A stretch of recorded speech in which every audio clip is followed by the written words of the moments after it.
I typed into the family chat because that's what Scott told me to use when I wanted them both to see something. I wrote, "Who can pick me up tomorrow?"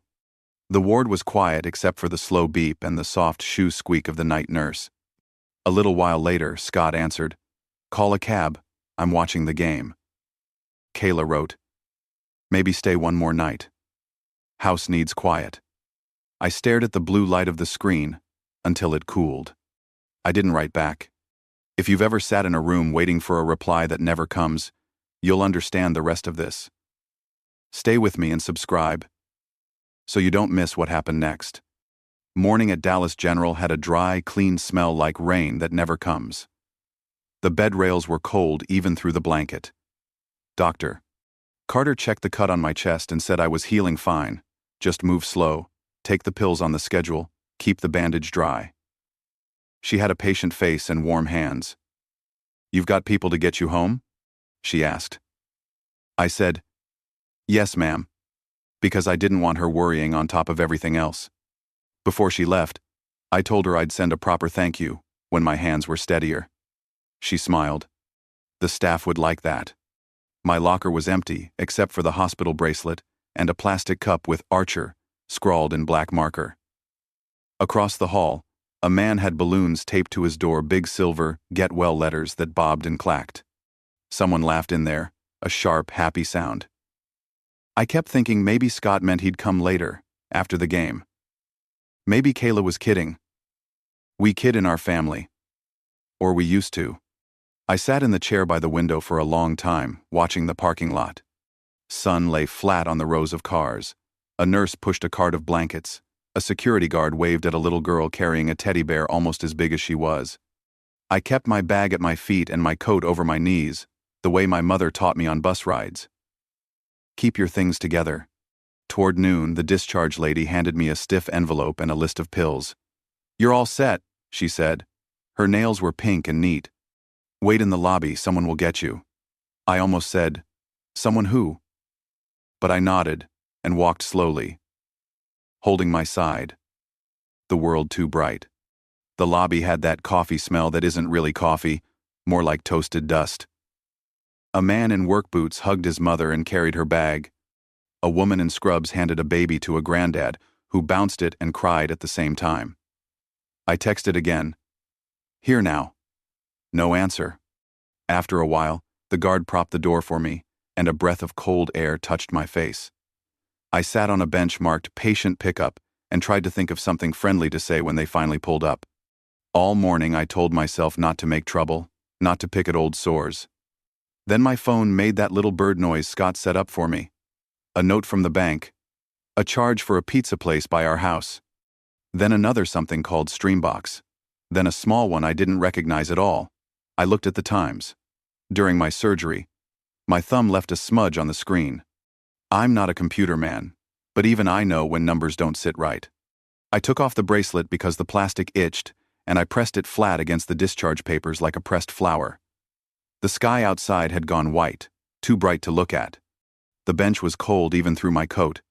After a while I stood, put the bracelet in my pocket, and walked to the curb.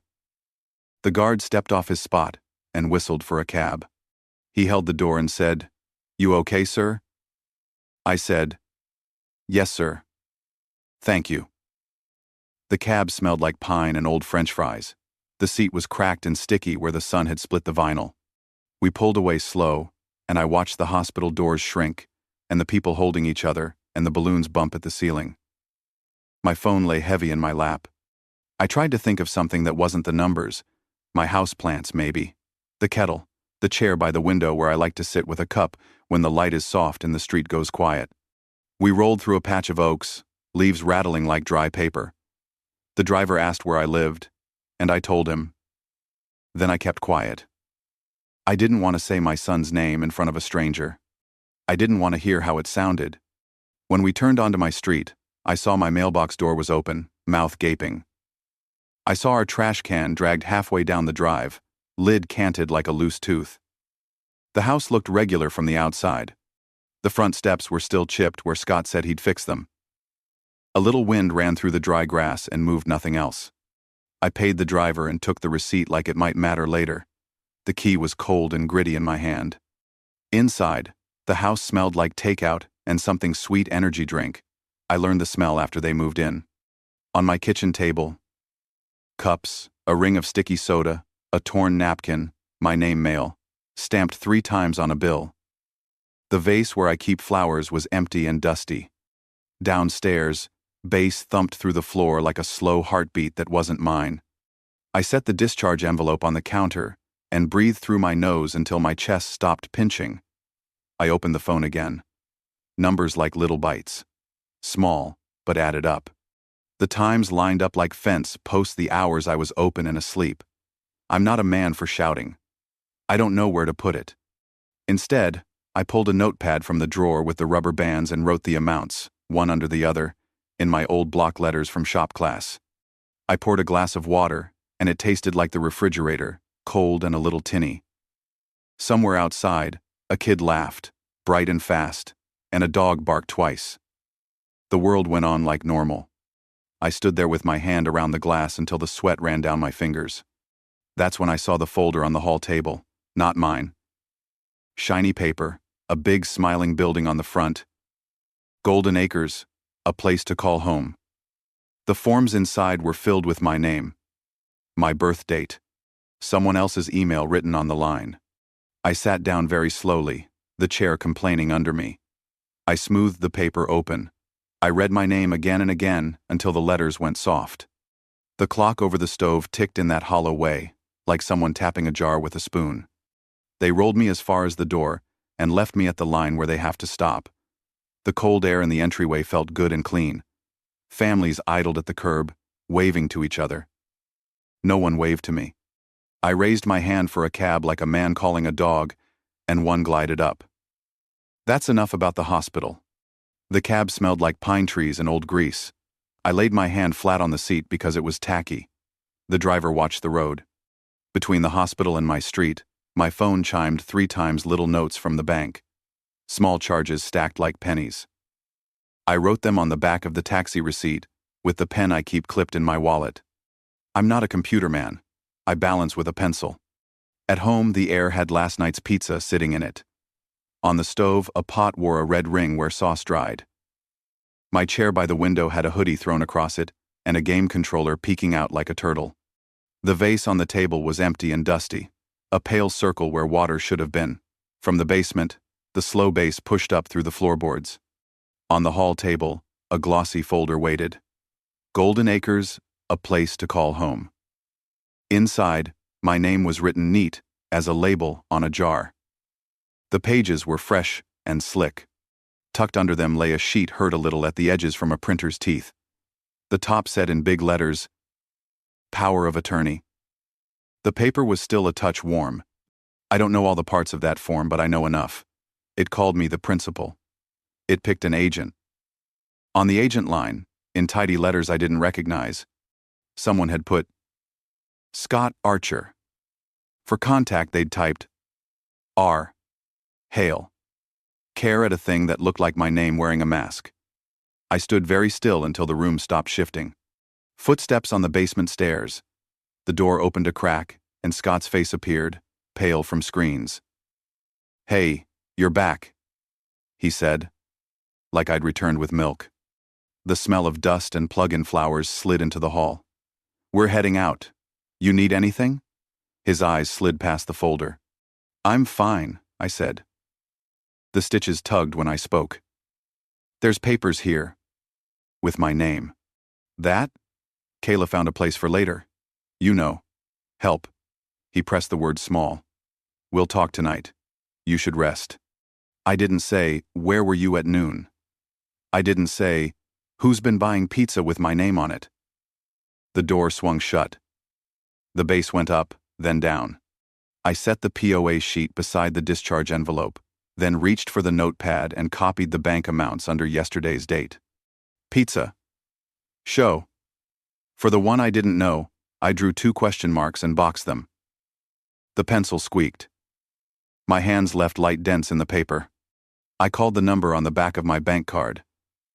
A gentle voice said they could print everything from yesterday morning to now if I came in. I told her I would. I thanked her like she'd done more than her job. Sometimes you thank people extra, so the day feels decent.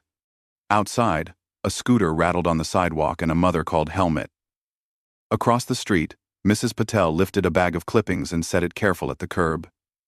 We raised our chins to each other. The house ticked and sighed in the winter Sunday. The kettle's handle felt right in my hand, smooth from years. I filled it, thought better of fogging up the windows, and poured it out. The empty ring clanged on the rack like a small bell. I gathered what mattered to the center of the table: a manila folder, the glossy pamphlet, the warm sheet with power of attorney at the top, the taxi receipt, the little list in my block letters. I laid my driver's license on top as a paperweight, a habit from the shop. Stack the day where you can see it. Toward evening, when the light went weak and gold, my phone buzzed again. Another small bite. I pressed my thumb hard on the glass like I could stop it through skin. Then I set the phone face down and breathed through my nose until the pinch in my chest let go. When I opened the fridge, a sweet chemical smell puffed out energy drinks lined up like toy soldiers, pizza box on the top shelf, the orange lozenges of cheese hardening. I took one of my yogurts from the door, and the foil lid came up with a sound like paper tearing. I couldn't taste much. Maybe that was the hospital still inside me. On the dining table, someone had left a stack of mail, rubber-banded. I cut the band with my thumbnail: electric bill, a flyer for tires, and a thick window envelope from the county. Under that, a small card that said, "We buy homes for cash." The corner was bent like someone had handled it too long. I stood by the window because the light was kinder there, and I spread the pieces out like I was laying a deck. From the basement, Kayla called up. "Scott? Did you ask your dad about the thing?" Then the door opened a crack, and Scott's hair showed. Then his face. "Hey, you're back," he said like I'd come from the store. The smell of old carpet drifted up. "We're about to head out. You need anything?" His eyes slid past the folder on the table. He wore that smile young men wear when they want to be somewhere else. "I'm fine," I said. "There's some papers here with my name." He glanced quick. "Oh, that Kayla found a place for later. You know, for help." He said help like a small word. "We'll talk tonight. You should rest." I didn't say what was stacked in my mouth. Sometimes not speaking is the only way to keep something from breaking. After the door closed, I eased into my chair and picked up the sheet from the printer tray again. "Power of attorney," it said in big letters. The rest was small and busy, like the back of a drug bottle. It called me the principal. It named Scott as agent. For contact, it gave that false thing. R. Hale. Caret my name with a mask on it. I put my thumb on my name and felt the paper warm. I remembered an old friend from the shop who let his boy sign for deliveries. Later, the boy signed for more than boxes. It took a year to unspool. My friend died before it got right again. I thought of him standing in his little office with the fake plant in the corner, holding a form he didn't fully understand. The house made its old noises: the tick in the hallway, the fridge leaning into a low hum, the faraway thud of a car door outside. A neighbor somewhere started a mower. The first coughs, and then the steady growl. The smell of cut grass drifted in, clean and sharp, and it made the pizza smell worse by comparison. I pulled the manila folder from the drawer where I keep paid bills and laid it open.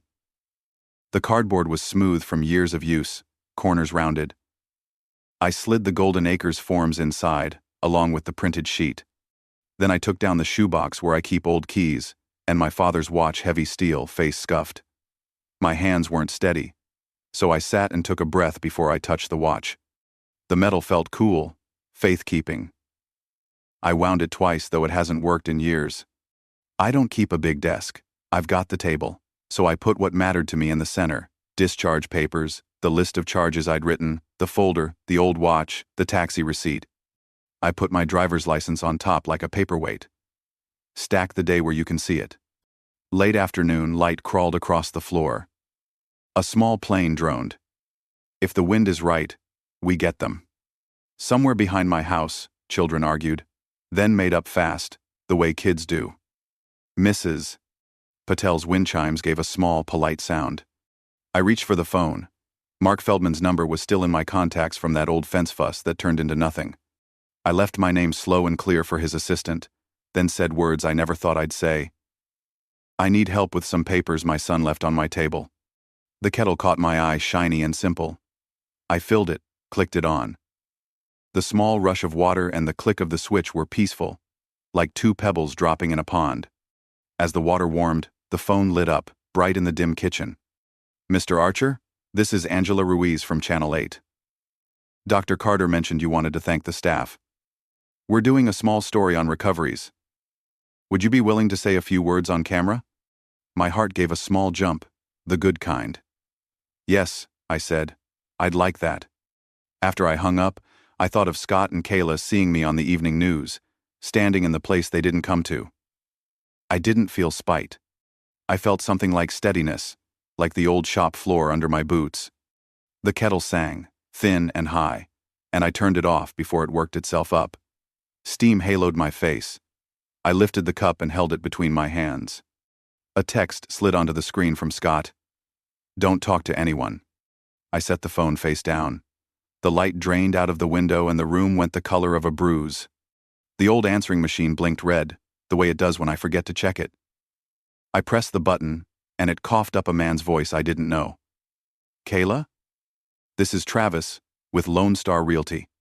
Confirming the photo shoot tomorrow at 10 a.m. Please have rooms clear, lights on. If no one answers, we can still get the exteriors. Then, a beep like a door shutting. I stood very still in the hall. The house smelled like last night's sauce and that sweet tinny energy drink. Sun threw a thin rectangle across the carpet, where the front door doesn't close all the way, unless you lift it. Dust swam in that light, like it was thinking about where to land. On the table I lined up what I knew, the shiny Golden Acres folder, the warm power of attorney sheet that called me principal, and picked Scott as agent. And now this message about pictures of a home I still lived in. I slid the taxi receipt into the little stack and set my driver's license on top like a paperweight. Stack the day where you can see it. The printer on the shelf had a little orange light blinking. I don't like machines when they blink. I touched the button, and it woke up with a noise like a small dog. A page crept out, teeth marks along the edge. Listing photo checklist. Living room, kitchen, master, hide cords, clear counters. Someone had printed it late enough, the paper still held a curl. Under contact, it said Kayla Archer. Under owner, it said me. I put the page down and watched it for a while the way you watch a snake in the grass, to see if it moves. Then I put it in the manila folder and shut the flap. At the bank, cold air rolled out of the vents, and the floor had that squeaky clean that makes you walk careful. A young couple stood at a desk, counting out bills together, heads almost touching. At the counter, a woman with a badge and soft voice asked for my ID and brought up my account. I told her I needed a printout from yesterday morning to now, and I wanted to put a note that no one but me could change anything. We can add a password, she said. Something only you know. I picked the name of the street my father grew up on and spelled the double letters slow. We'll also replace your card, she said, kind but brisk. She handed me a small tray. Place the old one there. She snipped the corner clean with a pair of scissors and slid the broken piece back to me like a tooth. New one will mail, but we'll lock this number now. While we talked, something in my chest loosened. Not better, just less floaty. Paper can do that. It puts weight on a thing. She slid the printed transactions across in a clear sleeve. The numbers sat there like fence posts. Pizza. A show service. A small mystery thing. Mrs. Patel's nephew had driven me so I wouldn't walk too much, and on the way back to the car we passed a boy dragging a blue backpack, who stopped to pet the bank's stone lion like it could feel him. The sky had that hard Texas blue you can't drink. At home I laid the bank printout next to the photo checklist. The house sounded tired fridge humming one note, the hallway tick, the faint bass from below. I opened the drawer with the rubber bands and found the stapler. The metal was cool and oily with age. I staple what belongs together. It makes my head feel steadier. The stapler bit the paper and my stitches pulled. I breathed slow until the tug let go. I wrote the date at the top in block letters. The answering machine blinked again. A new voice, chirpy, quick. Kayla, this is Amber with Golden Acres. We loved your application. I put you on the calendar for Wednesday at 2 for a tour with your father-in-law. Bring his meds list if you have it. We can do a soft hold on a studio if you like. Thanks. Another door. Shut beep. I didn't sit down. I walked to the sink, because the sink keeps a man honest. You can't do much in front of it but breathe. And look out the window. Outside. Mrs. Patel shook a rug over her railing, and the dust drifted away like smoke. My hands knew what to do. I washed them slow and patted them dry, so I wouldn't pull my stitches. The towel smelled like sun and detergent. The phone rang. The screen showed a number with my lawyer's name under it from years back. I picked up. A man cleared his throat. Mr. Archer, Mark Feldman, my assistant said you called. Can you come by around 4? Bring any papers you've got. We'll take a look. I can, I said. Good, he said, the way a man says when there's something he can actually fix. I put the phone down and the kitchen went back to its old sounds. I opened the manila folder, slid in the photo checklist, and the Golden Acres message I'd scribbled on a card. I found a roll of blue painter's tape in the junk drawer and wrote in big letters on a sheet of paper, "No photos. Do not enter." Then I set the paper on the table next to the stapler and the watch my father wore, the one that doesn't run but lies there like a promise. I stood for a while with my hands on the chair back. The wood felt warm where the sun lay. Down the block, a truck rattled and a man whistled to a dog. Somewhere, a screen door clapped. Toward afternoon, the house cooled in that way it does when the sun slides around and misses the front windows. I put on my coat and tucked the folder under my arm. The latch clicked soft when I pulled the door. I made sure it held. I called a cab. The seat had that sun-cracked stick to it again. Mark Feldman's office sat in a low brick building with a dentist and a travel agency that still had posters of boats in the window. Inside, the air was cool and smelled faintly of coffee and copy paper. A little waterfall ran on a shelf, the kind with a stone that glistens and a light that tries to make you calm. I sat on a chair that gave a small creak but held. Mark came out with a folder already in his hand. He's one of those men who wear the same navy suit for 30 years, and it still looks right on them. "Mr. Archer," he said. Not too loud. He shook my hand like he meant to keep my bones in place. In his office, he cleared a space on the desk with the side of his palm. "Let's lay out what's what. When dime. Cape. RM." I put the manila folder down, the edges worn smooth as a skipping stone. He slid the bank printouts to one side, the Golden Acres glossy to another, then picked up the sheet that said, "Power of Attorney." He read it with his mouth a thin line. "You didn't sign this," he said. I told him I did not. He touched the corner with one finger. "And this email isn't yours." I told him it wasn't. He nodded the way men do, when a knot is where they thought it would be. He pulled 2 papers from his own stack. "Title search," he said. "Your house is in your name only, no liens." "That's good. We'll file a notice on your medical providers and bank. No power of attorney exists unless you're present to sign in front of a notary here." He tapped the desk. "We'll add a password with your bank already done, I see, and a note for no card sharing. If anyone tries, the system kicks it out. My certified letter will go out by 5. He wrote on a yellow pad, slow as if the pencil needed time to catch up. "Second, consider a simple trust. Keeps the house yours while you're living. Says where it goes when you're gone. Takes the heat out of people's eyes." He looked up to see if that landed. Something in me settled a notch. Not safety, just shape. He pointed at the realtor printout and the message I'd scribbled. "Pre-listing photos. They're treating your house like a product. We'll send a letter to this Travis. Certified. Do not enter. No consent. If anyone shows up anyway, call me and the police. You won't need to raise your voice." We signed a couple of papers permission for him to act as my attorney and a list of who he could talk to. He copied my driver's license. The plastic came back warm. Through the glass wall, a father hugged his college-age daughter. She laughed at something he said, and he grinned like a man who'd just remembered a good story. Mark slid a clean folder across the desk with his card clipped to it. "I'll email you copies," he said, then smiled at himself. "I'll print them too." He handed me a thick envelope. "This is yours. Keep it where you keep the things you don't want to lose." "On the kitchen table," I said. He smiled again. The cab ride back smelled like pine and old fries. Sun lay low on the street and made the parking lot look like it had a skin of glass. At home, a card was wedged under the doormat. Lone Star Realty Travis. On the back, in quick block letters. "See you tomorrow, 10 a.m. Access arranged." The words put a hot spot at the back of my neck. Access arranged meant a key I'd paid for sitting in someone else's pocket. Inside, I set the lawyer's envelope on the table with the others. The little sign I'd written lay beside the stapler. I tore off a strip of blue tape with my teeth and pressed the sign to the inside of the glass so it would read right to the street. The tape felt rough under my thumb. The spare key that lives in the blue bowl by the door wasn't there. I turned the deadbolt and checked it twice. I stuck the non-emergency police number to the fridge with a magnet shaped like a chili pepper. The magnet clicked like a small thing taking a stand.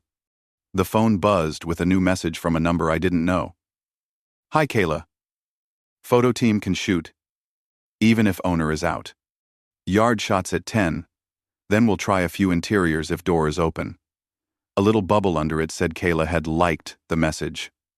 The room felt smaller for a second, then right-sized again. Just before dark, Angela Ruiz called. Her voice came through bright and quick. "Mr. Archer, we can do that thank you piece first thing tomorrow in the cardiac wing, 9:30. It'll be simple. We'll keep you no more than 20 minutes. I told her that would be fine. After we hung up, I looked at the sign on the door and the realtor card on the table. One lens pointed at the people who kept me alive. The other, at the house they tried to sell out from under me. I set my father's watch on top of the realtor card. Heavy. Steady.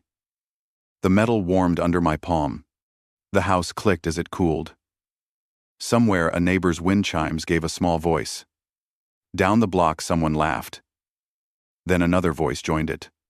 I got to Dallas General early because I always get somewhere early when I'm nervous. The lobby smelled like coffee and lemon cleaner. The elevator doors opened and closed like slow breathing. On the cardiac floor, everything had that soft, careful sound. Socks on tile. Voices kept gentle. A volunteer in a red vest wheeled a cart of magazines and waved like we were old friends. I stopped at the nurse's station first. Jennifer Lee recognized me right away. "Mr. Archer," she said in that warm way she has, like she's saying neighbor. Her scrubs were patterned with tiny blue flowers. I held out an envelope and said I wanted to give something back. "It isn't much," I said, which was true and not true at the same time. She took it with both hands like it was a baby, then tucked it under the counter. "Thank you," she said. "You don't know how far this goes." I said maybe I did. Angela Ruiz arrived with a cameraman who had kind eyes and a shirt that said Station Crew. She put a light on the counter that made a small square of sunshine where there wasn't any. "We'll keep this simple," she said, and she did. She asked what I wanted to say to the people who stood with me when my chest hurt and my world got small. I told the truth. That I was grateful. That I owed them more than a handshake. That they didn't have to be kind but were.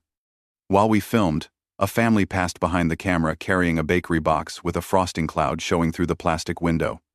A little boy pressed his face to the glass of the nursery door until a nurse smiled and shooed him along. The beeps and hums made a quiet music under our voices. I didn't say anything about Scott or Kayla. This wasn't about them. When Angela said, "Got it," my knees went loose for a second the way they do after you've held a heavy box a long time. She squeezed my elbow quick, professional. "Airing tonight," she said. 6 o'clock. I told her I'd be home to see it. She grinned. "You'll do fine on camera." I told her I wasn't looking for fine. I was looking for true. At the gift shop, the air smelled like sugar and paper and little soaps shaped like shells. I bought 2 bundles of daisies, one for the station, one for my kitchen. I set one bunch in the vase at the nurse's counter. Jennifer laughed softly and said, "Now it looks like spring." I said it could use the practice. In the lobby, the big windows threw winter sun across the floor, bright enough to make you blink. I sat on a bench a minute and let my breathing catch up. My phone buzzed once in my pocket, and then again. I didn't look. I can choose not to look.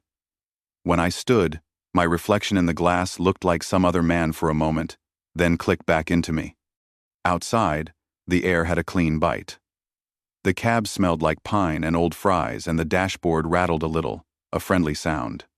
The city slid by car lots with flapping strings of flags, a muffler shop with a dog sleeping in the doorway, a church sign that said, "Be kind, God is watching," which felt heavy and light at the same time. When I turned the key at home, a rectangle of paper snapped under the door. It was a note in quick blue ink. "Missed you at 10. Back tomorrow, 10 a.m. Travis." Under it, lighter pencil. Kayla said okay to enter if unlocked. On the garage keypad, fresh smudges darkened the numbers, like someone had tried a few guesses and wiped their hand after. On the table, my no photos sign faced the street like a small guard. The lawyer's envelope sat where I left it. I put the second bunch of daisies in the empty vase, and their green smell cut through the stale sauce and sweet energy drink. The room looked better for that one change. My phone, when I finally turned it over, showed a new little banknote, another small bite, and a text from Kayla. "Don't make a scene. It's just pictures. We're trying to plan." Under that, one from Scott. "You didn't have to go on television." I hadn't yet, but the word "tonight" must have traveled. I wrote on my notepad, "Photo crew 10 a.m. again." Then I drew a small square and filled it in. The pencil left a clean gray shine. I took the blue tape and made sure the sign held. Then I wrote a second sheet, "Owner present only. Police will be called." The words felt too big for my hand, but I pressed them dark and even. I taped that one lower, where a person's eye drops when they don't want to read. I stuck the non-emergency number under the magnet on the fridge so it wouldn't wander. Outside, Mrs. Patel watered the rosemary by her steps even though the air was cool. It smelled sharp when the water hit it. She looked over. "You need anything, Mr. Archer?" I told her I was all right. She nodded like she believed me and went back to her plants. I boiled water and made tea and stood by the window while the steam fogged the glass in a soft oval. Down the block, a kid threw a football high, and another kid missed and laughed. The daisies cut the room's smell clean. I set my father's watch upright so the face looked at me though it didn't tell the time. A truck rolled slow past the house, then stopped. A man stepped out and took a picture of my front with his phone. He didn't come up the walk. He just framed it, tapped, looked down at what he got, and left. Maybe he was nobody. Maybe he was something. The lock clicked once in the settling door. A sound I didn't trust. I turned the cup in my hands until the heat soaked into my fingers. The house went quiet in that way that makes the clock sound loud. 6 o'clock felt close enough to touch. I don't usually turn the television on before the weather, but at 6 I set the mug next to the chair and clicked the old remote until the picture steadied. The living room had that end-of-day color gold turning to gray. Outside, somebody lit a grill, and the smell drifted over like a promise to someone else. The daisies on my table leaned a little in their glass, still bright. Angela's piece was simple, the way she said it would be. There I was on the screen, softer than I feel, saying thank you to people who stand between strangers and the dark. The light she brought made the nurse's counter look almost like Sunday. It lasted 2 minutes. It was enough. When it ended, I let the room be quiet. The house hummed its same old notes, the fridge, the clock, a distant car turning at the corner. My phone buzzed 3 times, then 5, then more. I didn't pick it up. I watched the strip of sky over the neighbor's roof go from yellow to blue to the kind of black that doesn't show stars. Somewhere, a crowd on another television cheered for a basket or a throw. A man whooped and then apologized to nobody. When I stood to switch the set off, I noticed something on the front knob through the glass, a square, dark shape I didn't put there. I opened the door, and the chill reached in to meet me. Hanging from the handle was a little black lockbox. the kind realtors use when they want to come in while a place is sleeping. It was heavy, cold as a paperweight pulled from the bottom drawer. A plastic tag flapped on it with numbers I didn't know, and a barcode. I could see my own porch light reflected in its dull skin. I went back inside and took the old screwdriver from the junk drawer, the one with the handle chewed from when Scott was a boy and thought tools were toys. The screws that held the handle plate had a little shine to them, like they'd been touched today. I didn't yank. I am not a yanker anymore. I slid the interlocking piece out slow and tipped the shank so the box slipped free. It thumped into my palm. I set it on the table next to my father's watch and the manila folder, and it looked like a foreign thing in a small country. I copied the little serial on the tag into my pad and took a clear photo front and the hinge. I called Mark. His voice came on steady. I told him about the box. He said, "Photograph it if you can." I told him I had. "Write the time," he said. "Don't leave it where they can grab it back. It's your door." I wrapped the box in a clean towel and set it in the hall closet behind the winter boots. The closet smelled like cedar blocks and old wool. My phone lit again. "You're making this hard," Kayla wrote. Then, "Please don't be dramatic." The word dramatic made me think of school plays, of cheap curtains and borrowed costumes. I laid the phone face down and let that be the whole answer. The porch boards creaked the way they do when they cool, each one settling into its own nail. Headlights slid up the far fence and paused, like someone deciding if they lived here. Then they moved on, and the fence went dark. Somewhere, a car rolled slow, stopped, and idled just out of sight, then drifted on. I locked the door and pressed the deadbolt with my thumb until it felt solid. The blue bowl by the door still sat empty. In the kitchen I ran water, and the tap did its honest song. Steam warmed my face when I poured. I watched it clear a little circle on the window and then fade, the glass going back to seeing its own dark. Across the street, Mrs. Patel's curtains glowed soft. A laugh rose from that house and fell again. Later, I checked the garage keypad from inside the door. The numbers wore a darker smear across the middle, fresh enough to bother me. I wiped the pad with a clean cloth, pressing each button like I might remember the shape later. The cloth came away gray.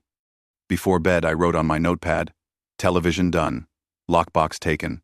Time 6:34 p.m. I drew a small square and filled it in. The pencil left a good shine. The house settled, a quiet old animal curling around itself. Somewhere far off a train said its long evening word. I lay down with the window cracked, the air cool enough to make the sheet feel pleasant on my skin. Morning came thin and bright. The house had the cool, emptied smell of a church after service. I moved slow, not out of fear, just because moving slow keeps you honest. The kettle gave its small, hopeful hiss, and the lemon in the bowl winked a little under its slick skin. I taped the owner present only. Police will be called. Note straighter, pressing the tape flat with my thumb. At 9:40, a truck rolled by with a ladder on top. It didn't stop, but it made the air shiver. At 9:50, a small sedan idled at the curb, followed by a van with magnetic letters on the side, Lone Star Realty. The letters were red, a pushy color. 2 people climbed out, Travis, I guessed, with hair that looked practiced, and a woman with a camera bag and sneakers too white for work. Kayla came last, shoulders set, like she was walking up to a line she meant to cross. They stayed at the walkway and looked up at the sign on the glass. Travis made a little show of reading, then walked toward the steps like the words were a suggestion. I opened the door before he put a foot on the first one. The air that came in had a clean bite and the smell of damp wood from last night's dew. I stood with my hand on the knob, the edge of the door against my chest. "Morning," Travis said, bright. "We'll be real quick." "No," I said. I kept my voice the size of the porch. "No photos. Owner present only." Kayla gave that smile people use when they're selling perfume in the mall. "David, you'll like how it looks when it's staged." "This isn't staged," I said. "This is my house." The photographer lifted her camera and then set it back down. She had the decency to blush. Travis put his hands out like he meant calm. "We're authorized to shoot exteriors," he said. "Public view, totally fine." "Street is public," I said. "Inside isn't. Yard isn't. You stand there, you can take the sky." Kayla's jaw worked. "You're making this hard." "There's an easy way," I said. "Don't take pictures of my living room." I stepped back and called the non-emergency number on the fridge without closing the door. The magnet clicked when I took the paper down. I gave my name slow. I said there were people trying to photograph inside without consent. My voice sounded like someone else's and also like mine. A cruiser rolled up quicker than I expected, tires whispering on the chalky street. The officer was young enough to call me sir and mean it. He listened. He turned to Travis and Kayla and listened again. He read my sign. He looked at my ID and then at the realtor's card. He gave his head a small shake, like a man who's seen this before. He handed me a card with his name and the incident number printed neat. "Call if they come back," he said. Then he took out a small pad, wrote the same number, and tore the slip neat. "Keep both," he added. "No entry without consent," he told them, not loud, just plain. "Exteriors from public roadway are fine. Do not step onto the property." Travis smiled at the officer in a way that slid off. The photographer took 2 steps back and framed the house with her hands, then thought better of it and let them fall. Kayla looked at me with a kind of pity that felt like a coat turned inside out. "We're trying to plan," she said. The officer raised an eyebrow, and she swallowed the rest. They drifted away like a bad smell on wind. At the far end of the block, the van lingered a minute, brake lights dull red, then turned out of sight. The street returned to its morning list jogger with pink ear caps, a school bus sighing at the corner, someone hauling a trash can that bumped each crack in the driveway. The rosemary at Mrs. Patel's gave off its clean sharp when the sun touched it. Inside, the quiet had weight. I set the officer's card and the slip in the manila folder under Realtor Travis and wrote the date. The pencil made a faint sing when it moved across the paper. I took the lockbox from the closet and placed it on the table next to the slip, side by side like 2 strange stones pulled from the same creek. I breathed slow until I could hear the kettle again. While the water boiled, I walked to the side gate. The latch was dusty in that way that makes a line when a finger passes.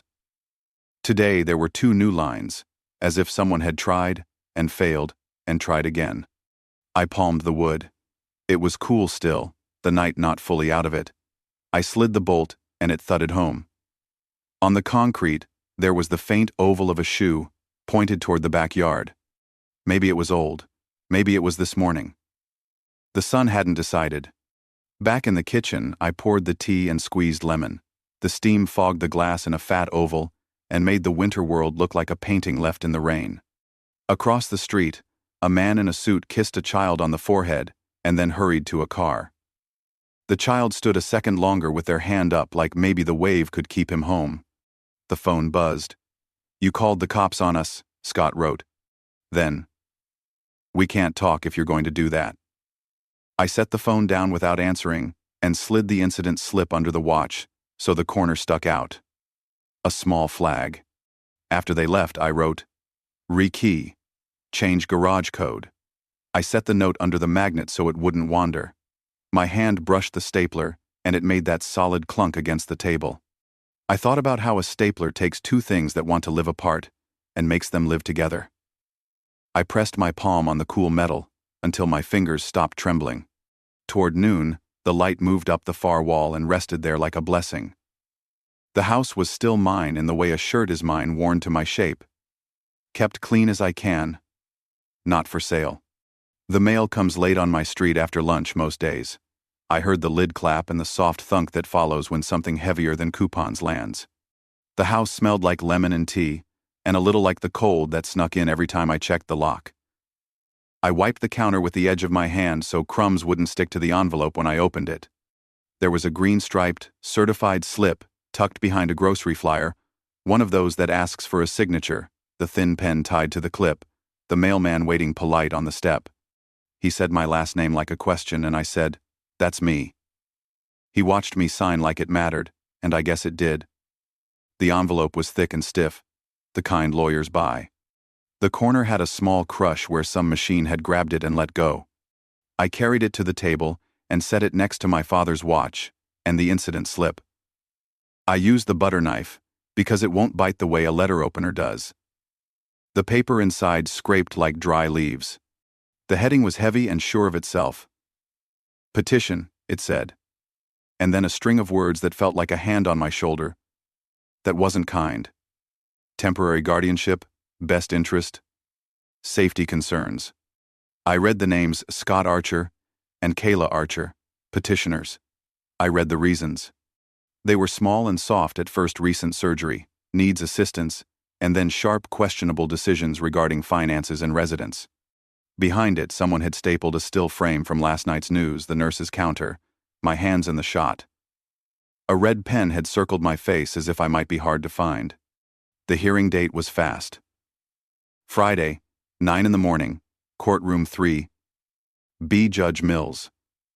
The papers smelled faintly of the glue they use on file tabs. Something sweet and chemical that sticks to your nose. I felt my chest pull in a little, the way it does when cold air grabs your lungs. I breathed slow until it let go. I stacked each page with care, edges aligned, stapled corners all neat. Then I called Mark. He picked up on the second ring like he had been sitting with the phone in his hand. I told him what I had. He told me what to bring. Bring the bank printouts. The incident slip. The lockbox. If you can lift it without tugging your stitches, he said. Bring your pill schedule too. It shows routine. He said he would handle the rest: filings, notices, the letter to the realtor he'd already sent. He told me we'd be all right. He didn't say, "Don't worry." I liked that better. When I hung up, the house sounded too loud for how still it was. A mower across the street started, and then held its note like a harmonica. Someone laughed, and then coughed. I could smell cut grass through the crack of the window. The daisies tipped their faces like they were listening. I opened the drawer where I keep stamps and found a small blue Bible I haven't touched in years, its pages thin as onion skin. It fit in my hand the way it always did, a little square weight. I set it on the stack with the petition without meaning to, and then lifted it away so the ink wouldn't pick up prints. I made tea because that's what I do when my hands need work. The kettle rattled a little on the ring, and the whistle sounded thin and lonely. I sliced the lemon, and the smell cut through everything, clean and sure. I set the mug down and the wood gave under it, old and willing. Across the street, Mrs. Patel's nephew parked his truck, and for a second his radio stood loud in the air drums, a woman's voice, and then he shut it off, and the song fell like a blanket. He lifted a sack of soil and carried it to the side of the house. Life did that thing it does. It went on in every direction at once. I looked at the petition again. A paragraph said I had the right to appear and to speak. Another said I could bring a doctor's note if I had one. I dialed the cardiac floor and left a message for Dr. Carter, a plain note for the court, nothing fancy, just the truth. I wrote her name on my pad with a small circle next to it, and shaded the circle in until it shone. The phone buzzed. Scott. We had to. You're not thinking straight. Then, if you agree now, it's easier. I pressed a fingertip on the glass, and held it there until the letters blurred. I didn't answer. The pencil sat under my hand like a simple tool. I wrote the time of the hearing and the room number on a fresh page in my old block letters. I pressed hard enough the numbers left a ghost on the sheet below. That's when the doorbell rang. The soft, muffled kind of ring the old plastic button makes. I could see a shape through the glass, not tall. A woman, hair pulled back. When I opened, the smell of cool air and hallway dust mixed. Golden Acres, she said, bright, professional. She lifted a clipboard. Kayla rescheduled from Wednesday to today. 2 o'clock works? Her smile was a sticker that wouldn't cling. Not today, I said. No tours. She blinked, and then wrote something anyway. We had a soft hold, she said to the paper more than to me. We can keep it 2 more days. She looked past me, like a person glancing at a view. Not today, I said again, and I closed the door soft so the deadbolt would catch without bark. Her sandals clicked on the step as she left, tidy little sounds. I set the petition in the center of the table. I set my father's watch on top of the stack, then the incident slip, then my driver's license. The pile made a small plateau. Before Friday, I'd have the locks turned and the keypad cleared. Paper first, then keys. I drew a square on the pad and filled it in until the graphite gleamed. The house breathed, an old creature I knew, and the breath moved through me. Friday at 9. I would be on time. Thursday felt thin, like a sheet stretched tight on a bed. I slept light and woke before the alarm, the house holding its breath. The daisies had opened a little more overnight. Yellow eyes steady. I wrote 3 words on my pad: paper, keys, calm, and let the pencil sit there like a small tool that knew what to do. At 9, I took a cab to the office where they do the thinking tests. The waiting room smelled like warm paper and carpet cleaner. A clock on the wall ticked in a way that made you keep time with it, whether you wanted to or not. A woman with a bun asked me to sit at a low table. She pushed a booklet toward me and said to take my time. The pages were smooth as a church program. I read a list of words, copied a box, counted backward by 7s. My chest tugged once when I bent, but it passed if I breathed into it. When the pencil skidded, I paused and wiped my palm on my pant leg like a boy about to sign his name neat. Through the thin wall, I heard someone cough, then a printer start up and spit a sheet with a teethy sound. The air tasted a little dry, like the day before a storm that won't come. The woman asked what day it was, what year, who the president was. She asked where I lived. Arlington, I said. The 3rd house on my street with a live oak out front and a side gate that sticks. She smiled with her mouth and not her eyes, and wrote that down. She asked me to tell her what I'd do if I found a stamped envelope on the ground.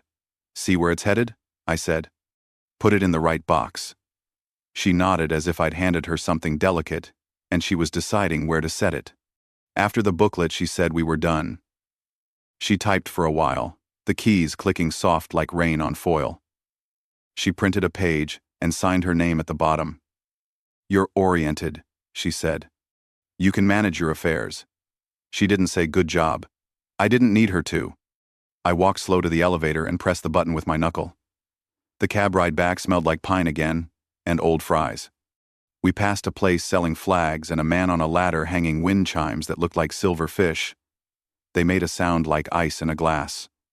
At noon, I called the cardiac floor, and the phone clicked and pinged, and then Nurse Jennifer's voice came on, warm as a quilt. I asked for Dr. Carter, just a note with the date of my surgery, and that my mind was clear when she saw me. By 2, I had a paper folded neat in an envelope with hospital letterhead that felt heavier than other paper. It smelled faintly of toner and hand gel. I laid it with the test note in the manila folder and pressed the edges even. The locksmith came at 3. He was a quiet man with scarred knuckles and a little bottle of oil that smelled like pennies and lemons. Metal shavings curled out of the cylinder like gray eyelashes and fell into his palm. He pinned the old pins in a paper square 5 dull teeth that didn't fit anymore. The deadbolt turned smoother under my thumb, a clean, heavy slide that felt like a promise kept. He cleared the garage keypad and showed me how to make a new number. I picked something my hands remembered, not my head. So it would be there in the dark. The old lockbox sat on the table under a towel like a sleeping animal. The locksmith tapped it once with a fingernail and said, "They like these." I said I did not. After he left, the house smelled like oil and cold metal, and then, slowly, like lemon and tea again. I took the officer's card from the folder and copied the case number onto my pad so I wouldn't fumble. I set out what I would need for morning in a straight line. Driver's license, bank printouts, the sheet with the fake email, the POA, no one had a right to, the incident slip, the photo checklist, the lockbox serial I'd written neat, the 2 letters, one from the test lady, one from Dr. Carter. I set the towel-wrapped lockbox by the door for morning. Photos and the serial would likely be enough, but I wanted the weight of it close. Toward evening, the news showed traffic backed up on some highway I don't drive. The sun threw a stripe across the table and warmed the watch face that doesn't move. Mrs. Patel watered her rosemary again. The smell reached my window. Somewhere farther down the block, a basketball thumped, steady, and a dog answered each bounce with one polite bark. I boiled eggs because they don't ask much of a man. The shells crackled under my thumb like thin ice. I ate at the counter and listened to the house talk tick, hum, small size in the walls like an old person settling into a chair. When I washed the cup, the water drummed on porcelain, and the steam caught on my knuckles. I dried the cup with the towel that still smelled like the Sunday. Before bed, I put tomorrow's clothes on the back of the chair. A clean shirt ironed in the old way, dark pants with a crease I fussed over too long, shoes that don't pinch. I checked the porch sign with my hand and pressed the tape down where a corner tried to curl. The new key turned smooth and solid in the lock. I laid the manila folder on the table so I wouldn't walk past it in the morning. The house cooled. Somewhere, a train called its long word again. I lay down and watched the seam where the ceiling meets the wall until it blurred, and then went soft. Friday at 9. I would be on time. The courthouse air had that chilled, recycled bite that smells faintly of floor polish and paper dust. The hall outside 3B shined like a school gym, too bright for morning. People spoke low, their voices bouncing off the marble and coming back softer. A man in a suit held his mother's elbow while she squinted at a notice. A couple argued in whispers, then stopped when a deputy walked by and settled their faces like snow. Mark met me by the bench, tie straight, eyes kind in the way of a man who has walked this hall too many times to pretend it isn't what it is. We Saturday. He asked about sleep and I told him, enough. He looked at my folder the way a carpenter looks at a tool he trusts. We'll keep it simple, he said. Facts first. No adjectives. The bailiff tagged the towel-wrapped lockbox I'd brought and set it aside, a little sticker on the cloth like a quiet claim. Inside, 3B was colder by a degree and quieter by more. Judge Mills sat high with a stack of files to her left. Her glasses low in that way that says she reads more than she sleeps. The flag stood in one corner, still as a photograph. When she spoke, the room shrank around her voice without needing to be loud. Their lawyer went first, a man with a haircut that cost more than my shoes. He said words that tried to sound like care, vulnerable, recovery, best interest. He lifted a paper and said I'd appeared on television unsupervised and suggested that meant poor judgment. He laid another paper down and said there had been police activity at my address, a sign of confusion at best. He called Kayla Mrs. Archer, as if that might make her nearer to me than the truth. Scott sat with his hands clasped like a boy told to behave in church. Kayla watched me like a cat considers a bird that has learned the window. When it was Mark's turn, he stood with his notes but spoke mostly from the stack I'd brought. He laid the bank printouts where the judge could see the dates and times charges while I was under lights. Small amounts, he said, but the hour matters. He slid the PO sheet forward and tapped the blank where a signature wasn't. He pointed to the fake email like a label on a jar that doesn't match what's inside. He set down the photo checklist and the realtor card and the incident number slip, then the copy of the lockbox photo with the little serial, then the letter he'd sent telling them to stay off my stoop. He lifted the towel just enough for the tag to show. He held up the test paper from yesterday that said I was oriented and able. He placed Dr. Carter's note beside it, plain words on heavy paper, the kind hospitals use for facts. The judge glanced at the television still and said, almost to herself, "Gratitude is not incapacity." Mark nodded once. "Mr. Archer knows where his money is, where his front gate is, and where his son lives," he said, not smiling. "He knows what a signature is. He knows what no means." The judge read with her finger, slow, the way people do when they don't plan to read twice. She asked me if I wished to say anything. I stood because I was taught to stand for some things. My shirt collar felt clean against my neck. "No one came to get me from the hospital," I said, because it was the smallest truth that still held the others inside it. Then there was a lockbox on my door. She looked at me a moment, then at Scott and Kayla for longer. The room waited. Somewhere far off in the building, a copier jammed, and a man sighed. Judge Mills set the papers in a tidy pile and spoke in the voice of a person reading the right answer on a card. The petition was denied. No guardianship. No temporary anything.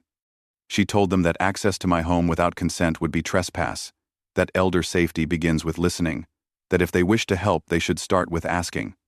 She slid a paper to her clerk to stamp. The stamp thudded. official in a way that makes a chest feel heavier and lighter at once. The clerk handed Mark a stamped copy. The thud of the seal felt like a level set right. "Written order will post to the docket by afternoon," the clerk said. Mark breathed out through his nose in a small, quiet way. He touched the edge of the table with his finger like a man checking a level. In the hall, the air felt warmer. People let go of the backs of chairs and of each other. Scott drifted near, and then stopped. Kayla looked at a point above my shoulder, as if a sign had appeared there. Mark put the copy of the order into my folder and said we were done for today. "Paper first," he said, as if I needed reminding. "Then keys." We shook hands the way men do when they mean it, not as performance but as a hinge that has work to do. I walked out slow. The steps outside were hot from sun even though the air was cool. A child let go of a balloon and cried while it rose. And a woman crouched to make her hands into a ladder the child wouldn't use. The red dot became a dot and then not even that.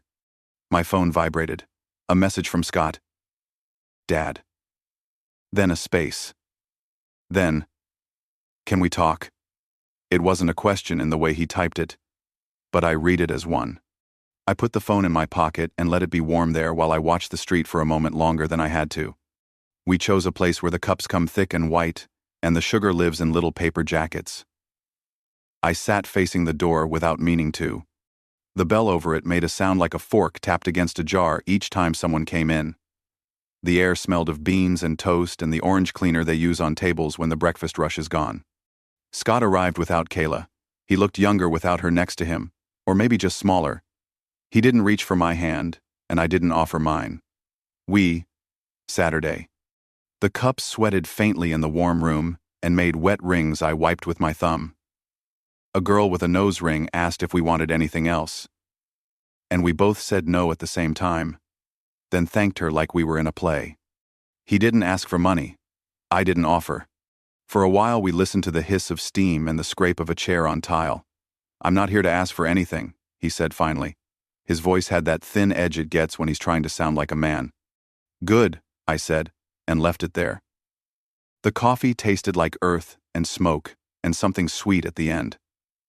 He blew across his and didn't drink. He said he didn't like how court went. I said court isn't built for liking. He looked at the door, and then at the big menu board, as if the answers might be written in chalk. A father at the counter showed his boy how to put a lid on without burning his fingers. The boy laughed, and the lid clicked and stayed. "I shouldn't have let her do the lockbox," he said lower. "That was—" He didn't finish. The word hung there like a coat on a hook. "And the forms," he said. "I didn't read them. She said it would make things simple." He picked up a sugar packet and turned it over and over until it tore from the middle and spilled a little white hill on the table. He brushed at it with his pinky and made it worse. "I didn't come here to punish you," I said. "I came because you texted and you said you wouldn't ask for money." He nodded quick. "I won't," he said. And it sounded true. The bell over the door rang twice. Sun slid in across the tile and caught the dust like glitter. The barista poured milk into a metal pitcher, and the foam sounded like wind in grass. My chest felt easy in that moment, not because anything was fixed, but because the table held. The table has held a lot in my life.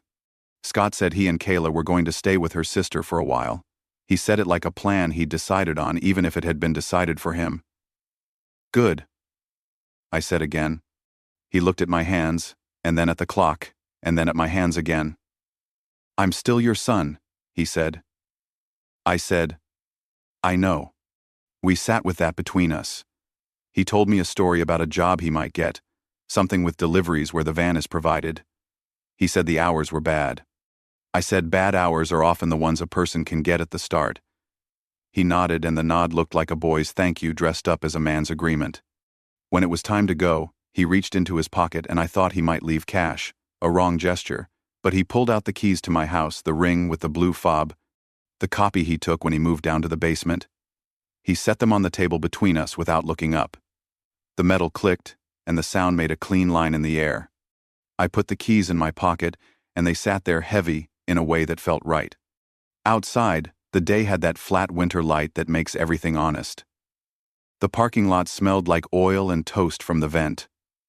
We stood near the door a second. He said, "I'll try not to make you sorry." I said nothing because I didn't want to make a promise with my mouth I couldn't keep with my hands. He walked to a car I didn't recognize and waved twice without turning all the way around. I drove home slow. The new key turned smooth.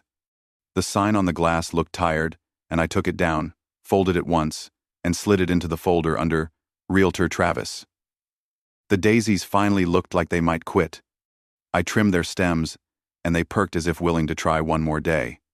In the yard, I shook the mat and watched the dust lift and go where dust goes. The rosemary brushed my calf and left it sharp on me. The house breathed. I set the kettle on, and the ring gave its old click that sounds like a small switch inside a heart. The phone lit with a short message from Mark, a copy of the stamped order for my records, he'd said, and a line about filing the letters with the clerk. He added that he'd arranged the tagged lockbox's return through the police desk, not my porch. "Paper first," I said to the empty room, and the empty room agreed. Close to dusk, a banknote came through. The little bites were now in dispute. Paper has a way of asking money to wait. Toward evening, a boy on a scooter zipped past and shouted something happy just to hear it float. Mrs. Patel waved with a hose in her hand and a small rainbow in the spray. I lifted my chin. The watch on the table didn't move, but it kept me company. The cup warmed my hands. The house was quiet in the right way. I put the keys on their hook and let them hang there, heavy and still. They put my name on a small board by the nurse's station, not big, not the kind you take a picture with your arm around, just etched letters under a clear cover that caught the light when you stood in the right place.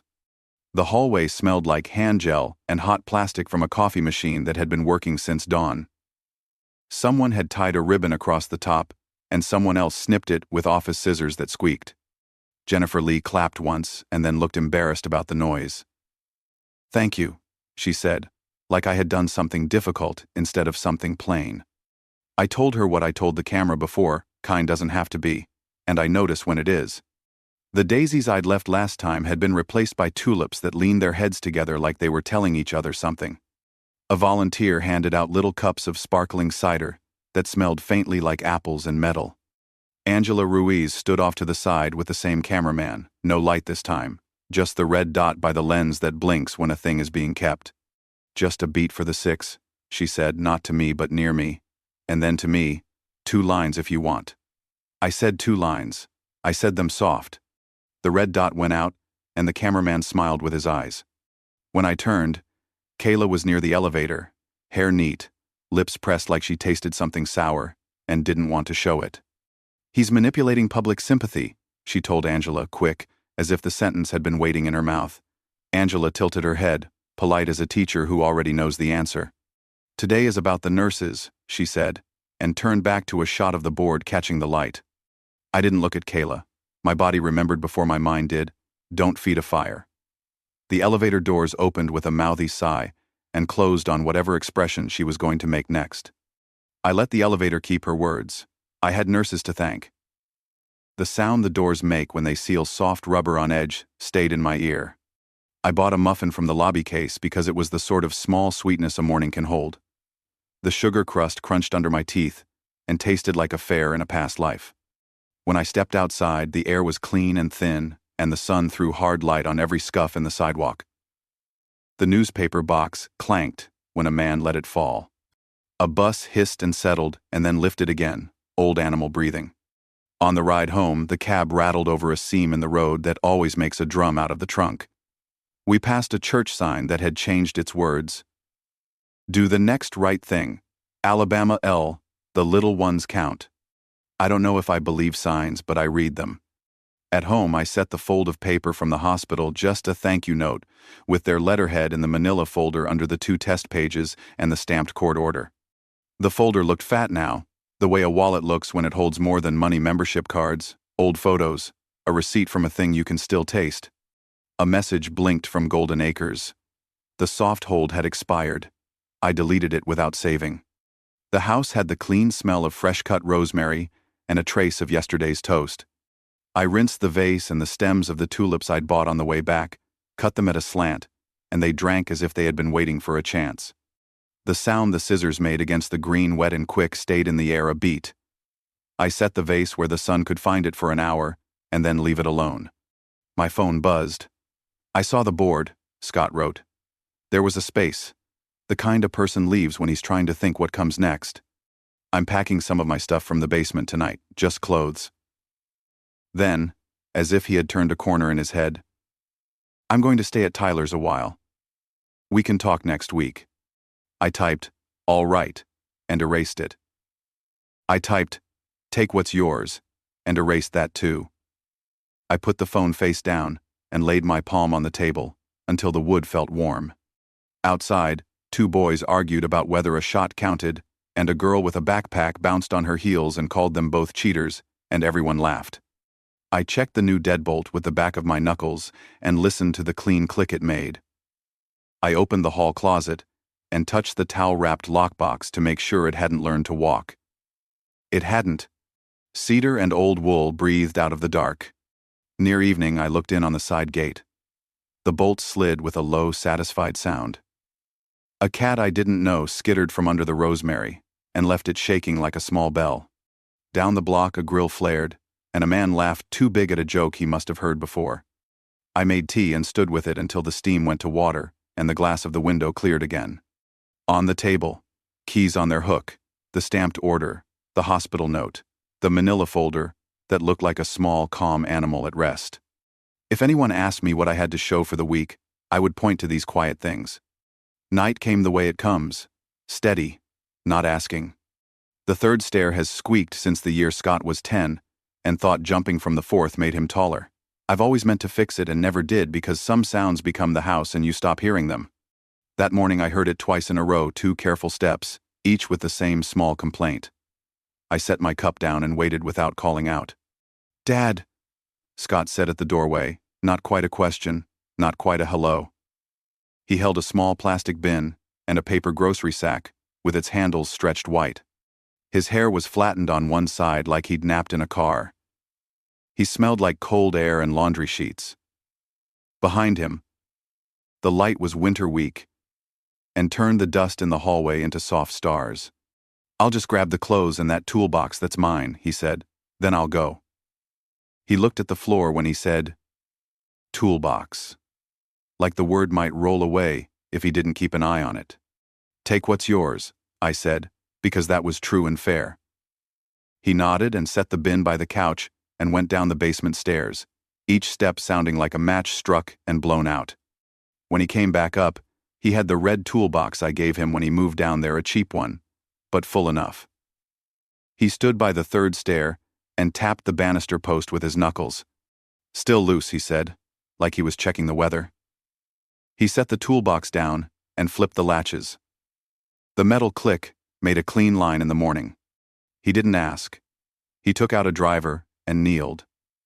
He turned the screws slow and steady, and the wood answered with a small groan and then a settling sound, like a shoulder finding its socket. He tried the post again, and this time the wiggle was gone. He smiled, quick and small. The kind a person doesn't know he's wearing.